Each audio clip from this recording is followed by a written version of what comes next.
अस्सलामु अलैकुम वरहमतुल्लाहि वबरकातुहू। नाज़रीन किराम, आज मैं आपके एक बहुत बड़ी खुशखबरी लेकर हाजिर हुआ हूँ। काफ़ी दिनों के बाद आपके साथ मुलाकात हो रही है। मसरूफ़ियत इंतहा दर्जे की, जिसकी वजह से आपको अभी भी मालूम हो रहा होगा मैं किसी गांव के अंदर खड़ा हुआ हूँ।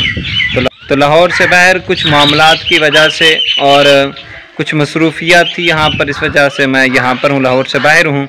आपके लिए एक बहुत बड़ी खुशखबरी है। आप सबको मालूम है कि कायद मिल्लत इस्लामिया डॉक्टर मोहम्मद अशरफ आसिफ जलाली साहब, जो कि अरसा तकरीबन 4 माह से जेल के अंदर पाबंद सलासिल से थे, अल्लाह तबारक व तआला के फ़ज़ल व करम और उसके लाख लाख एहसान और हुज़ूर अलैहिस्सलातु वस्सलाम की नज़र इनायत और अहले बैत अतहार की नज़र इनायत से अल्हम्दुलिल्लाह उनकी दरख्वास्त ज़मानत आज मंजूर हो गई है।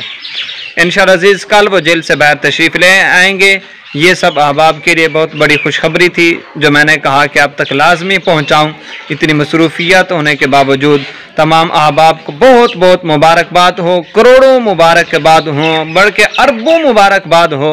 अल्हम्दुलिल्लाह कायद मिल्लत इस्लामिया डॉक्टर मोहम्मद अशरफ आसिफ जलाली साहब की दरख्वास्त ज़मानत मंजूर हो गई है। कल इंशाअल्लाह अज़ीज़ वो जेल से बाहर तशरीफ़ ले आएंगे।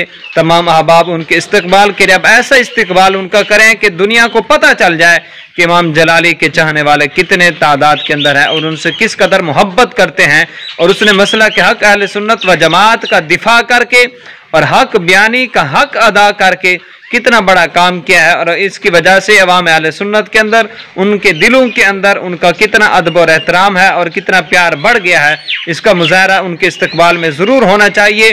तमाम अहबाब ज़रूर इस्तकबाल में शिरकत फरमाएँ। अल्लाह तबारक व तआला हम सब का हामी व नासिर हो। वमा अलैना इल्लल बलागुल मुबीन।